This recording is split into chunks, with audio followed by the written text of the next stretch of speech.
Everyone, welcome back to my YouTube channel. इस video में the selection Guruji के notes के द्वारा बायोलॉजी को हम लोग कंप्लीट करने वाले हैं। हालांकि यह थर्ड पार्ट रहने वाला है, फर्स्ट एंड सेकंड पार्ट हो चुका है। तो चलिए रिवीजन के तौर पर इसे कंप्लीट करते हैं। आज का फर्स्ट नंबर क्वेश्चन ये रहा, बेरी बेरी खुराक में किसकी कमी की वजह से होता है। कहने का मतलब है कि बेरी बेरी किस खुराक की कमी से होता है। तो राइट आंसर हो जाएगा विटामिन बी की कमी से। हालांकि पिछले वाले वीडियो में विटामिन से संबंधित टॉपिक को हमने क्लियर कर लिया था। यहाँ पे भी देख लेते हैं। विटामिन बी1 की कमी से बेरी बेरी रोग होता है। इसका रासायनिक नाम क्या है? तो थायमीन है। विटामिन ए का रासायनिक नाम क्या है? तो रेटिनॉल है, रेटिनॉल। और इसकी कमी से रतौंधी और जेरथेल्मिया रोग होता है। विटामिन सी का रासायनिक नाम क्या है? तो एस्कॉर्बिक एसिड है। इसकी कमी से होने वाला रोग अस्कर्बी है, मसूड़े से खून आना इत्यादि है। ऑलरेडी हमने करवा दिया है विटामिन से संबंधित। चलिए आगे बढ़ते हैं। कौन सा अंग पाचित भोजन में विषैले पदार्थों का अवशोषण करता है? बताइएगा, कौन सा अंग जो है पाचित भोजन में विषैले पदार्थों का अवशोषण करता है? ऑप्शन दिया गया है स्टमक, पैंक्रियाज, किडनी या फिर लीवर। राइट आंसर हो जाएगा लीवर, जिसे यकृत कहते हैं। मानव शरीर की सबसे बड़ी ग्रंथि कौन सा है? तो लीवर ही है। इसका वजन कितना होता है? तो 1.5 से 2 केजी तक होता है। यकृत हिपैटिक नामक कोशिका से बना होता है। इंपॉर्टेंट है, इसे ध्यान रखिएगा। यकृत जो है यह किससे बना होता है? तो हिपैटिक नामक कोशिका से बना होता है। हिपैटिक नामक कोशिका से बना होता है। इसका पुनर्निर्माण की शक्ति सबसे अधिक होती है। मस्तिष्क जो है यह न्यूरॉन सेल से बनी होती है। मस्तिष्क न्यूरॉन सेल से बनी होती है और इसका पुनर्निर्माण शक्ति सबसे कम होता है। ध्यान रखिएगा।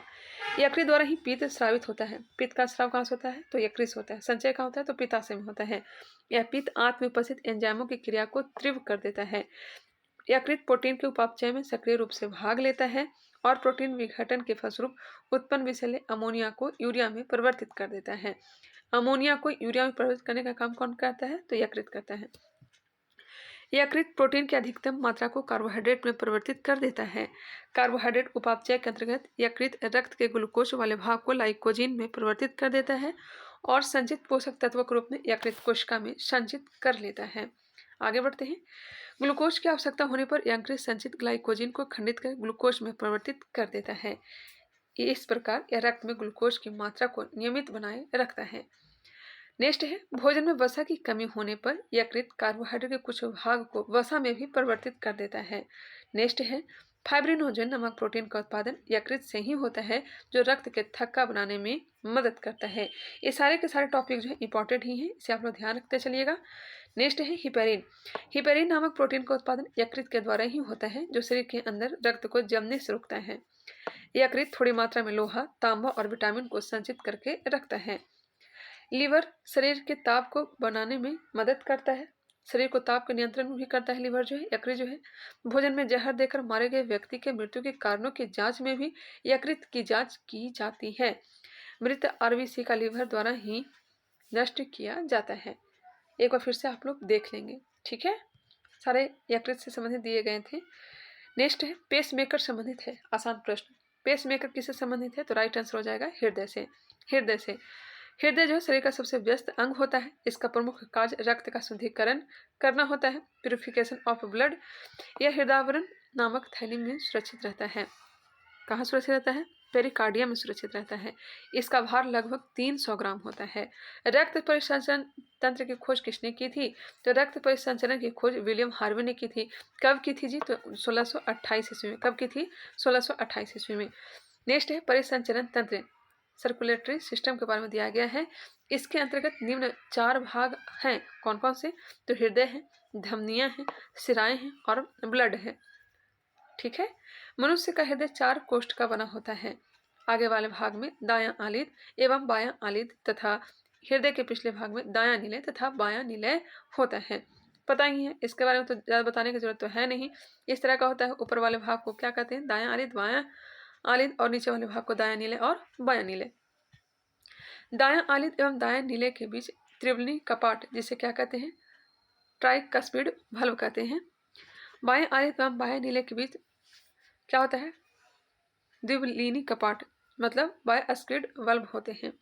शरीर के हृदय की ओर रक्त ले जाने वाली रक्तवाहिनी को शिरा कहा जाता है। शरीर से हृदय की ओर रक्त ले जाने वाली रक्तवाहिनी को क्या कहा जाता है? शिरा कहा जाता है, वेन कहा जाता है। इसमें अशुद्ध रक्त होते हैं। हृदय से शरीर की ओर रक्त ले जाने वाली रक्तवाहिनी को क्या कहते हैं? तो धमनी कहते हैं। शीरा में अशुद्ध रक्त अर्थात कार्बन डाइऑक्साइड रक्त होता है। इसका अपवाद है कौन? तो पल्मोनरी शीरा, जिसे क्या कहते हैं? फुफ्फुस शीरा कहते हैं, अपवाद में है। इसमें क्या होता है? शुद्ध रक्त होता है। पल्मोनरी शीरा फेफड़ा से बाएं आले में रक्त को पहुंचाता है, इसमें शुद्ध रक्त होता है, वही हमने बताया। धमनी में शुद्ध रक्त अर्थात ऑक्सीजन युक्त रक्त होता है। इसका अपवाद एक है पल्मोनरी धमनी, कहने का मतलब है फुफ्फुस धमनी। समझ रहे होंगे आई होप। पल्मोनरी धमनी दाहिने नीले से फेफड़ा में रक्त पहुंचाता है, इसमें अशुद्ध रक्त होता है। हृदय के दाहिने भाग में अशुद्ध रक्त यानी कार्बन डाइऑक्साइड युक्त रक्त एवं बाएं भाग में शुद्ध रक्त यानी ऑक्सीजन युक्त रक्त रहता है। हृदय की मांसपेशियों को रक्त पहुंचाने वाली वाहिनी को क्या कहते हैं? कोरोनरी धमनी कहते हैं। हृदय की मांसपेशियों को रक्त पहुंचाने वाली वाहिनी को क्या कहते हैं? कोरोनरी धमनी कहते हैं। कोरोनरी धमनी में किसी प्रकार की रुकावट होने पर हृदयाघात होता है। स्वस्थ मनुष्य का हृदय 1 मिनट में 72 बार धड़कता है, जबकि भ्रूण अवस्था में 150 से भी अधिक बार धड़कता है। रक्तदाब को स्फिग्नोमैनोमीटर से मापा जाता है। एंजियोग्राफी एक डायग्नोस्टिक प्रक्रिया है। इसका इस्तेमाल रक्त वाहिकाओं की जांच करने और आर्टरी व नसों में ब्लॉकेज का पता लगाने के लिए किया जाता है। एक बार फिर से सुनिएगा। रक्तदाब को स्फिग्नोमैनोमीटर से मापा जाता है, पता ही होगा। एंजियोग्राफी एक डायग्नोस्टिक प्रक्रिया है। इसका इस्तेमाल रक्त वाहिकाओं की जांच करने और आर्टरी व नसों में ब्लॉकेज का पता लगाने के लिए किया जाता है, एंजियोग्राफी का, जो कि एक डायग्नोस्टिक प्रक्रिया है। एंजियोग्राफी तकनीक को साल 1927 में पहली बार एक पुर्तगाली फिजिशियन व न्यूरोलॉजिस्ट इगास मोनिज ने खोजा था। किसने खोजा था? इगास मोनिज ने खोजा था। इन्हें साल 1949 ईस्वी में इस काम के लिए नोबेल पुरस्कार से सम्मानित किया गया। इंपॉर्टेंट बनता है, इसे ध्यान रखेंगे आप लोग। एंजियोग्राफी कैसी होती है? इस प्रक्रिया में एक विशेष ड्राई या कंस्ट्रास्ट को एक महीन ट्यूब या कैथेटर से कमर या बांह की धमनी में इंजेक्ट किया जाता है। इस प्रक्रिया में एक्सरे तकनीक के द्वारा शरीर के विभिन्न अंगों की जांच की जाती है। एंजियोग्राफी और एंजियोप्लास्टी में अंतर क्या है? एंजियोग्राफी का इस्तेमाल रक्त वाहिकाओं की जांच करने के लिए किया जाता है, वही एंजियोप्लास्टी का इस्तेमाल रक्त वाहिकाओं में ब्लॉकेज इत्यादि का पता या फिर ब्लॉकेज इत्यादि का उपचार करने के लिए किया जाता है। ठीक है, एंजियोग्राफी का इस्तेमाल रक्त वाहिकाओं की जांच में, वही एंजियोप्लास्टी का इस्तेमाल जो है रक्त वाहिकाओं में ब्लॉकेज इत्यादि का उपचार करने में किया जाता है। क्लियर। नेक्स्ट क्वेश्चन पे आते हैं। पुष्प में द्विनिषेचन के पश्चात गुणसूत्र की संख्या है। पुष्प में द्विनिषेचन के पश्चात गुणसूत्र की संख्या कितनी है? तो 3, त्रिगुणित, माफ करिएगा, त्रिगुणित। फूल वाले पौधे में दोहरा निषेचन तब होता है जब 2 नर युग्मक एक मादा युग्मक के साथ संलयन करते हैं। एक नर युग्मक अंडे को निषेचित करके युग्मनज बनाता है, दूसरा नर युग्मक 2 ध्रुवीय केंद्रकों के साथ मिलकर एक भ्रूणपोष बनाता है। पुष्प में द्विनिषेचन के पश्चात गुणसूत्र की संख्या त्रिगुणित हो जाती है। दोहरे निषेचन के बाद भ्रूणपोष केंद्रक में गुणसूत्र की संख्या 3n सेट होती है। युग्मनज में 2n गुणसूत्र होते हैं। एंजियोस्पर्म में भ्रूण को पोषण प्रदान करने वाली रचना भ्रूण पोषण द्विगुणित होता है, क्योंकि ये भ्रूणपोष केंद्रक से बनता है। क्लियर। नेक्स्ट क्वेश्चन है, जीवित कोशिकाओं की प्रक्रिया का नियंत्रित करती है। बस रिवीजन के लिए मैं यह वीडियो बना रही हूँ, आप लोग बस आराम से रिवीजन कर सकते हैं। जीवित कोशिकाओं की प्रक्रिया को नियंत्रित करती है तो न्यूक्लियस, केंद्रक या न्यूक्लियस को कोशिका का मस्तिष्क कहा जाता है। जिस प्रकार शरीर के सारी क्रियाओं का नियंत्रण मस्तिष्क करता है, ठीक उसी प्रकार कोशिकाओं के सारे कार्यों का नियंत्रण केंद्रक द्वारा होता है। नेक्स्ट है कोशिका भित्ति, सेल वॉल। यह केवल पादप कोशिकाओं में ही पाया जाता है, ध्यान रखिएगा, पादप कोशिका में ही पाया जाता है। यह सेलोज का बना होता है।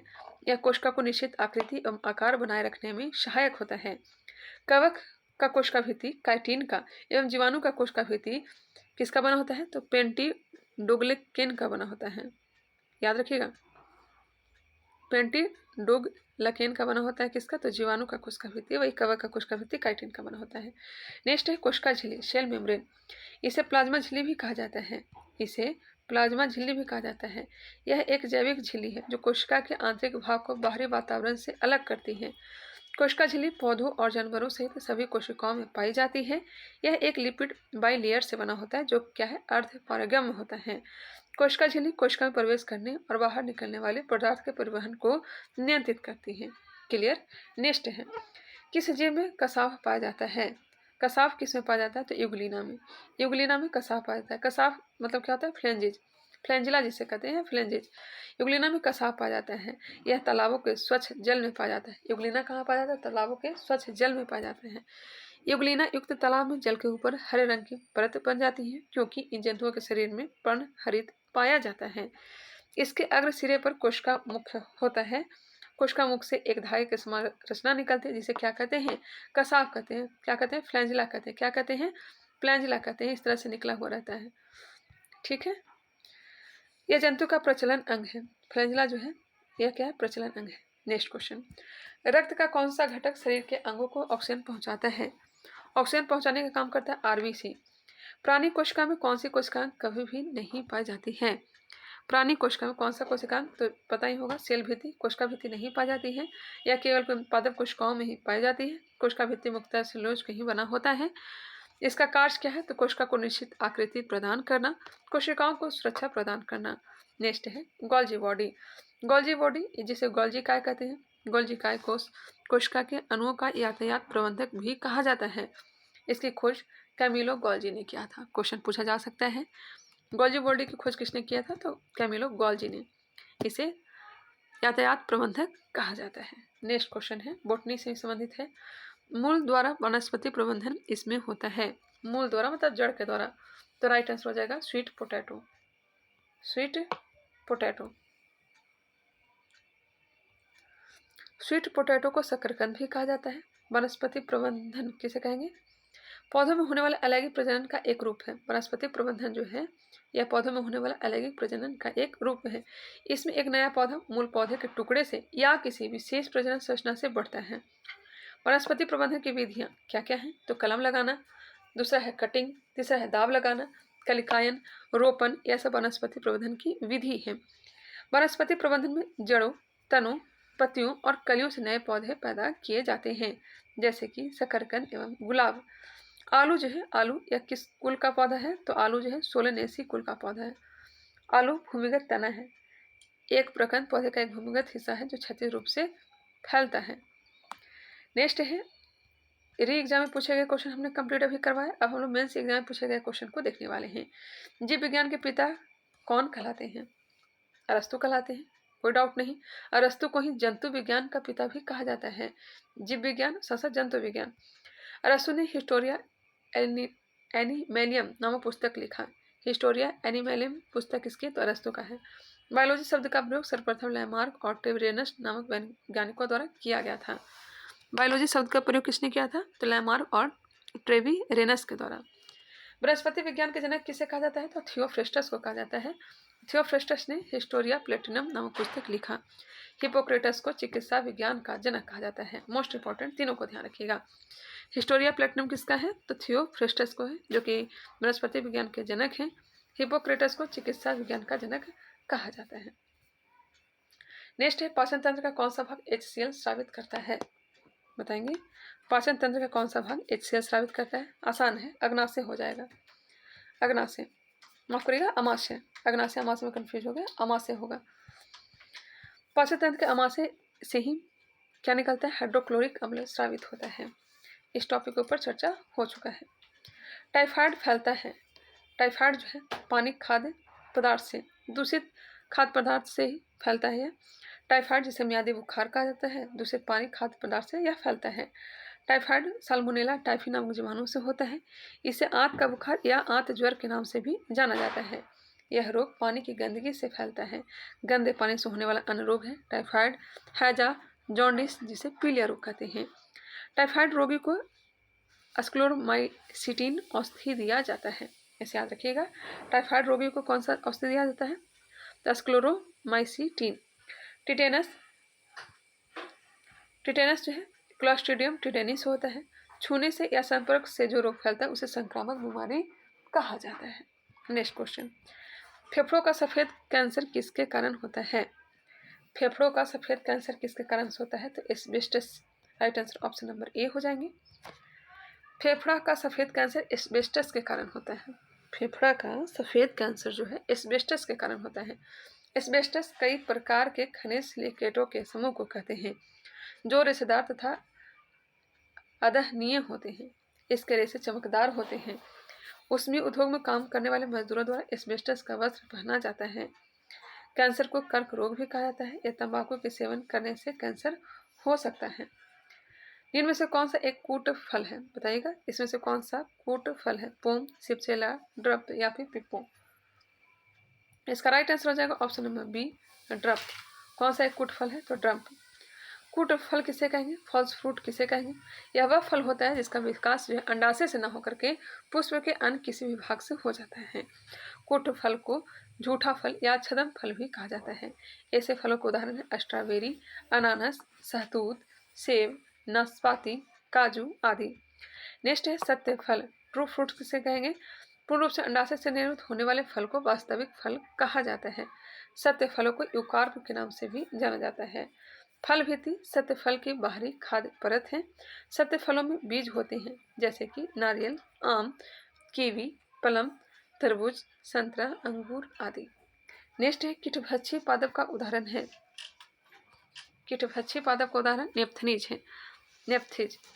कीटभक्षी पादप वैसे पौधे होते हैं जो प्रकाश संश्लेषण की क्रिया तो करते हैं, परंतु उससे पर्याप्त मात्रा में पोषण प्राप्त नहीं होता, जिस कारण से कीड़े मकोड़े तक को खाना प्रारंभ करते हैं। इन पौधों की जरूरत के मुताबिक मिट्टी से सभी पोषक तत्व नहीं मिल पाते, इसलिए ये कीटों का भक्षण करते हैं। हालांकि नाइट्रोजन की कमी होने पर ही पौधे जो है कीटभक्षी बन जाते हैं। यहाँ पे दिया भी गया है, कीटभक्षी पौधे नाइट्रोजन की कमी वाले मिट्टी में उगते हैं।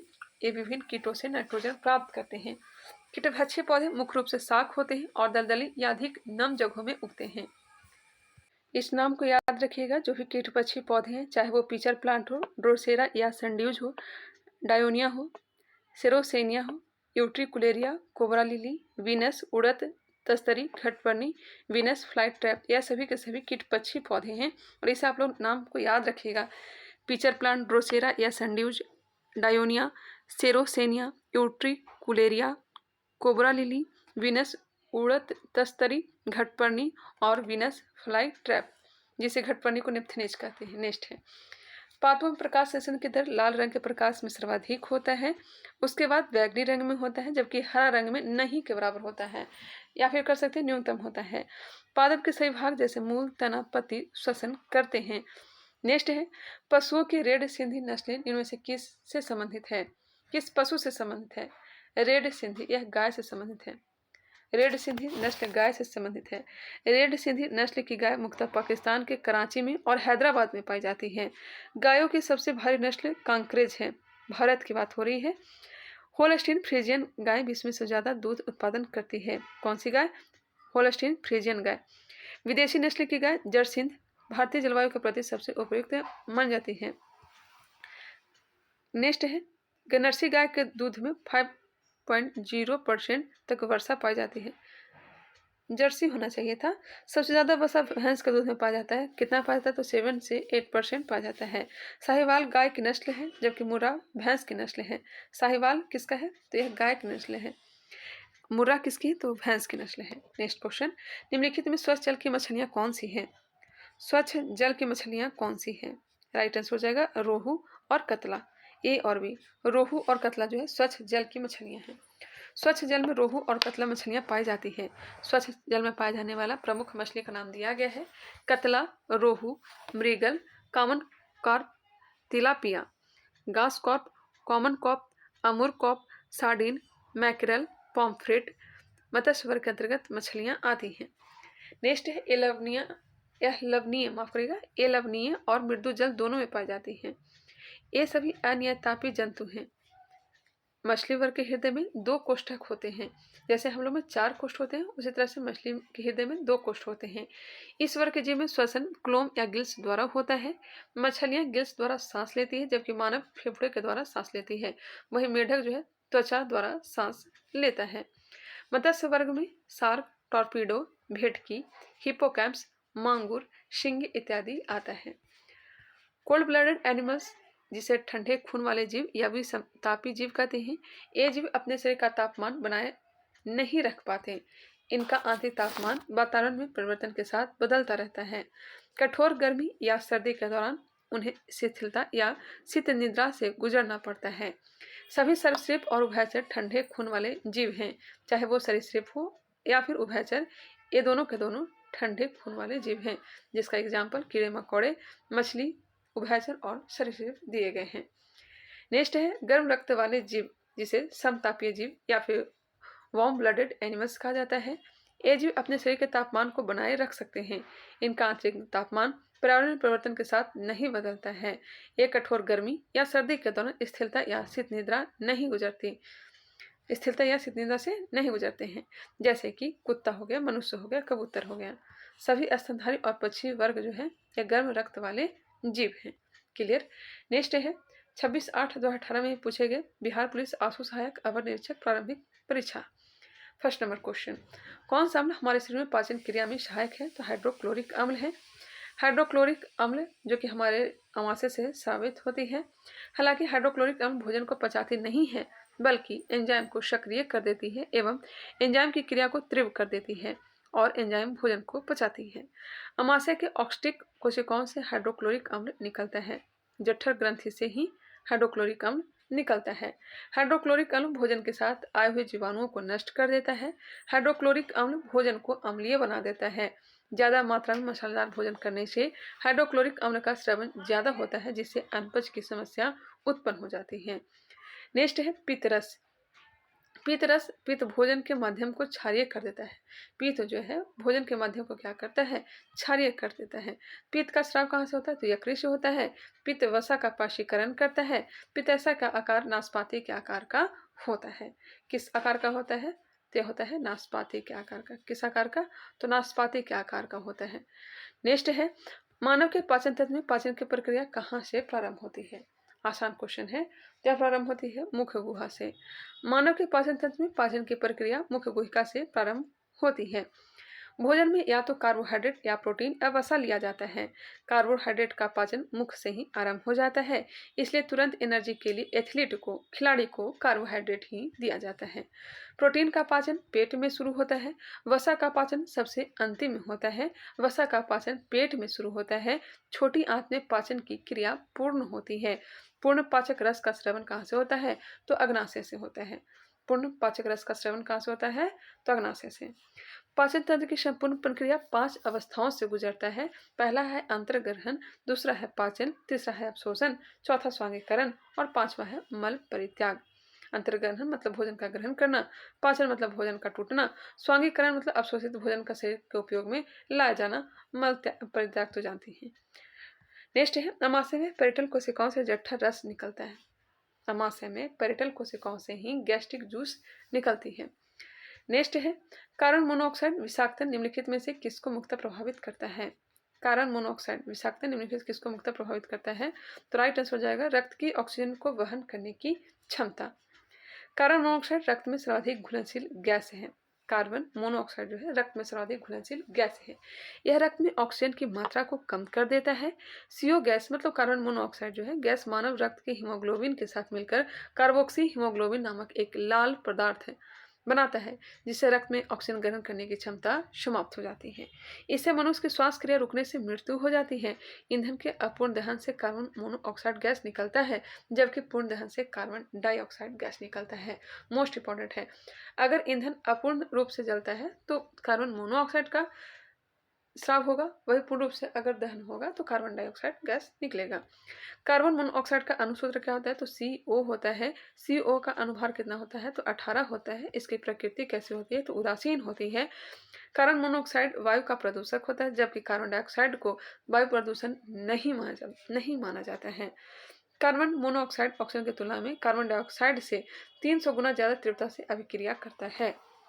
कार्बन मोनोऑक्साइड ऑक्सीजन की तुलना में कार्बन डाइऑक्साइड से 300 गुना ज्यादा तीव्रता से अभिक्रिया करता है।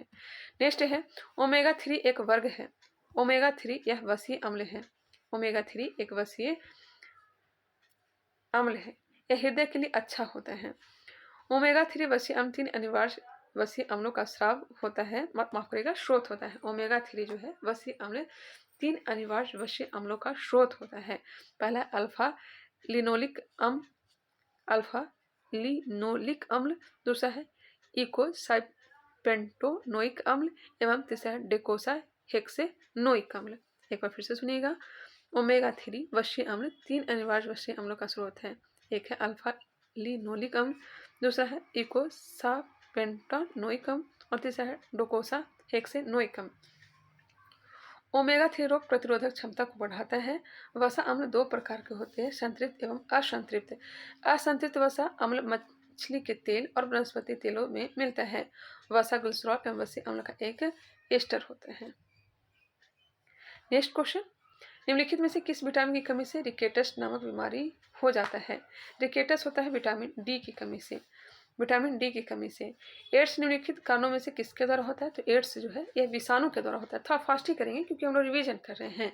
एड्स जो है HIV विषाणु से फैलता है। इसका पूरा नाम एक्वायर्ड इम्यूनोडिफिशियंसी सिंड्रोम होता है। एलिसा टेस्ट HIV वायरस की जांच से संबंधित है। एलिसा का पूरा नाम हो जाएगा एंजाइम लिंक्ड इम्यूनोसॉर्बेट एसे।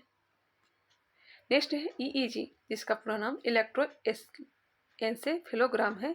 निम्नलिखित में से किसकी निगरानी के लिए उपयोग होता है? इलेक्ट्रोएन्सेफेलोग्राम निम्नलिखित किसकी निगरानी के लिए उपयोग होता है? तो मस्तिष्क हो जाएगा। क्या हो जाएगा? मस्तिष्क।